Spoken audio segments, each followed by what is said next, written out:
Hi, everybody. Well, just like the title says, I'm closer to surgery. I have had all my testing, my pre-op testing. I had a CAT scan, an EKG. I meet with a pulmonologist in October, the beginning of October. I meet with a pulmonologist to clear my lungs. Well, right now, it's not going to be cleared because currently I'm suffering from aspiration pneumonia. It's been a week. I'm trying not to cough my brains out. So, but I'm looking at having the surgery sometime at the end of November, early December. They usually do the surgery like a month after their workshop, and the workshop that I attend is October 23rd. So, my new surgeon, Dr. Kruger, made the made the decision a little bit easier for me because my A1C is 9.6. And I don't think I'll ever understand how diabetes works fully because I try to cut out a lot of carbs. I cut it, I don't eat a lot of sugar. I don't drink full sugar soda. I drink diet. I drink water, and still I have a high A1C. So, fingers crossed, after the end of, this little trek in my life, be a little bit better. You can see like the testing that they did on me. That was from the CAT scan. It looks like kind of looks like a bruised rash that you get from Lyme disease. That is from the Omnipake that they used for the CAT scan. And they put it in my IV after they flushed my IV with saline. They put it in my IV. I don't know if it burst a vein or what, but that is the end result. It was crazy. I felt like really warm, like I was having a little hot flash, although I'm pretty sure in real life the hot flashes are way more intense. Um, yeah, so I felt like I was having a hot flash. I'm just like, and I was sick at the time, so I'm like, I hadn't had anything to drink all day. I didn't care about the eating part, but like the drink was killing me because I was sick. And I'm like, oh my God. And all of a sudden I had this overwhelming urge to pee. I'm like, if I pee my pants, one of you guys is buying a pair of jammy pants for me because I was wearing my brand new Halloween jammy pants. So, yes. So I've already done psychology. I need to follow through with a therapist, which, whatever. If I have to do it, I have to do it. But I don't get therapists because all they do is they sit there and, I mean, I mean, I can banter back and forth, but I need some feedback, like whatever, positive feedback, negative feedback, just, give me something to know that you hear me. And they're just like, every therapist that I've ever had has just sat there like, how is that helpful or therapeutic to anybody? But if I have to do it, I have to do it. I don't want to die. Hence why my surgeon thinks that Roux-en-Y is the best for me, so I'm going to go ahead with Roux-en-Y. I mean, whatever I can lose as long as I don't die. I'll be okay. I got my baby. I got, my boyfriend. I got my puppy. Excuse me. My little baby girl. I got her. She loves her mommy. Um, I'm doing this for her and for myself because I want to see my baby grow up. I want to watch her and I want to interact with her. Like, I want to take her on her first scary ride, or I want to take her to her first, like, actual haunted house. Like, I'm hoping to somewhat get quality of life back, because being like this is, I used to walk everywhere. It's very disheartening. I loved going to haunted houses, haunted mazes, you know, walking around the store, Christmas shopping, going down, the streets of Brockton, with, just looking at all the decorations, and like I can't do that now. Like my feet hurt with a neuropathy and my knees hurt, and it just, my quality of life has like slowly diminished. So like I don't I mean, I enjoy being with my baby, and I still love Christmas. It's my favorite time of year, but like I can't do like anything of what I used to do, and it's just so, it's still, even after like the last couple of years, it's still a culture shock, because like I want to get up, I want to do things, but then like I get up and my knees just already like, screw you, go back to bed. Yeah, so I don't like that, and maybe just maybe I can start to feel a little bit more human and not worry so much about people are gonna say when they see me out in public, like, because like somebody who's never been big would never understand, like, what it's like to, be walking down the street, or just chilling, minding your own business, and like have somebody just spout out really cruel shit to you, like, oh, 'cause when I was in high school, I went on the bus one time, and like some kid named Ian just screamed out, from the aisle, oh, look, it's a land whale. Yeah, that's not very good for people's self-esteem. And I know the whole, bullies, bullies only bully people because they feel like shit about themselves. But I am not the type of person to lay down and take something so somebody else can feel better. Like, that's just not me. Not me at all. And lately I've been trying to, get myself out of the funk.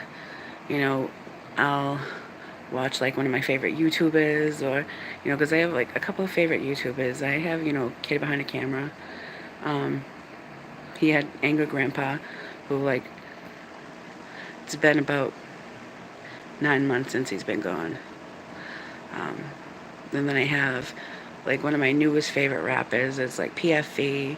I like Dame Drops and Auntie Fee, God rest her soul. You know, I see, you know, Grandpa, Grandpa died of cirrhosis, okay, because he had the cancer and the cirrhosis. Um, but he had also had the weight loss surgery, and he had died on the table. But this was like years back before they like perfected everything. And Auntie Fee died of heart disease, and I don't want that to be me. I see Grandpa's son struggling, everything, and I see all these hate comments on his YouTube channel saying, "Oh, guess what died? Your diet and clickbait. You're fat. You're eating again." And like, I I want to look at these people right in their eye and be like, "What the fuck is wrong with you?" Like, the kid is trying to work his heart off. He's still dealing with the grief of losing his dad, and I don't give a fuck what anybody says, okay? It does not. It can take forever for you to get over a death of a loved one, especially. It does not happen overnight. It does not happen over a month period, sometimes even a year period.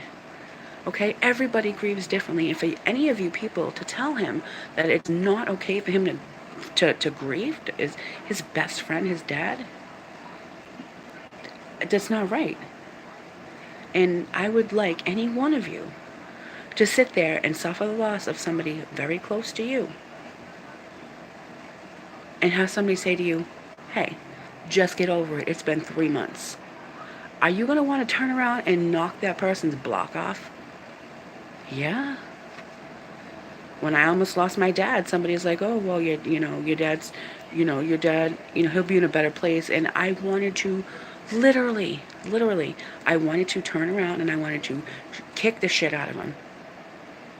I am not a fighter unless I am pushed. When I am pushed, watch out. And it took everything I had, every ounce of willpower, sense of, right and wrong to not turn around and punch this broad right in her mouth. And luckily, my dad made it so far. He was in a coma for over a month, a medically induced coma, because he has a massive heart attack. I don't want to go down like that. Heart disease runs in my family, as does cancer. Not something I wanted to pass on to my daughter, but times have changed. Technology has changed.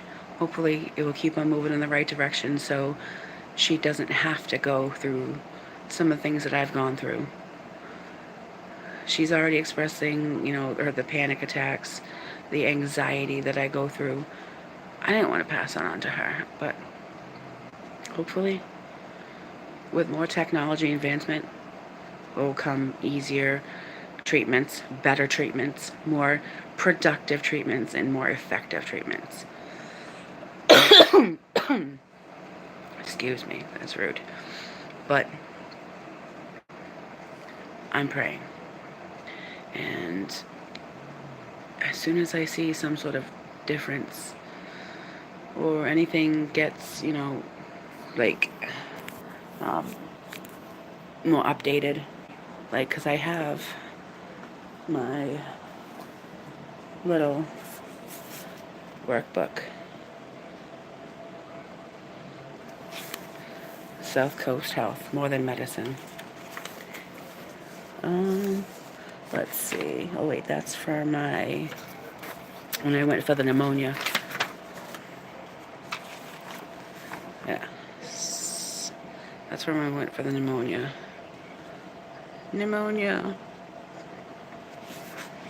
But and if you're diabetic, try not to do prednisone because you will drink, and then you will pee, and then you're hungry. And it is a vicious cycle. So this next one, oh wait, that's still the same one. My pre-op nurse practitioner appointment is the 13th. 2 days. The day before my birthday. My birthday's on a Friday. 37 years old. I should probably have done this sooner, but before, I was ignorant. I thought it was the easy way out. I was ignorant. My sister went through it. My best friends have gone through it. I really was ignorant, and I feel like a giant jackass for saying, oh, it's the easy way out, because it really isn't. It takes a lot of courage and guts and, for lack of a better word, testicular fortitude to agree to having, your insides opened up so they can, do something that should never have happened.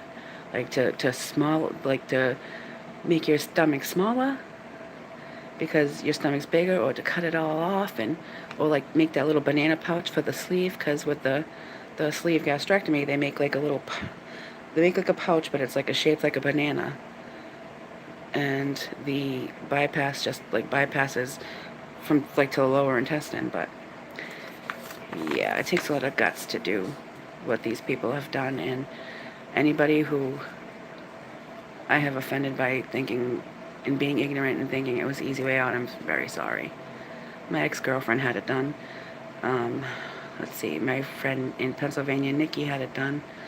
My best friend Heidi, my best friend Amanda, who also had it done. My friend Charlie had it done. My sister April, my friend Felicia. I've known so many people who had it done. And most of them, it's changed their lives for the better. I don't think I know anybody who's had bad things from it. Although I'm a little afraid of the dumping syndrome. That just kind of gets to me. I'm I think my biggest hurdle, excuse me. I think my biggest hurdle is going to be the combination because I like combination. But you gotta do what you gotta do. But anyways, so my next appointment, September 13th, with Dr. Bethany Abbey or Abdi.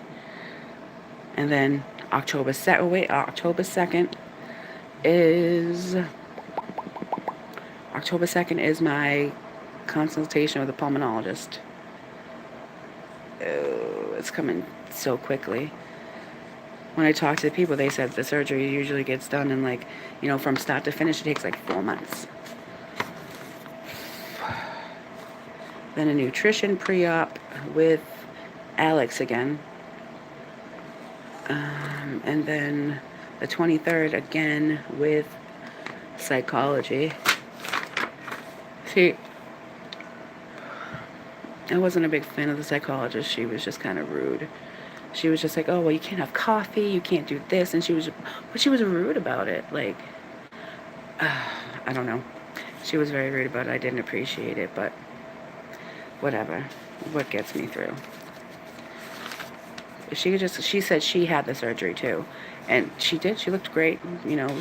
She was big before she started. Then, she had the surgery and I seen the pictures. She looked great, but it kind of made me feel like she was looking down on me because I said something about, I was scared of taking my metformin.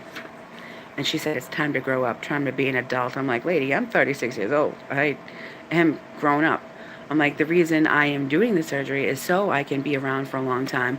If, that's not growing up, then I don't know what is. I know it needs to be done. I'm just scared. So, she wasn't very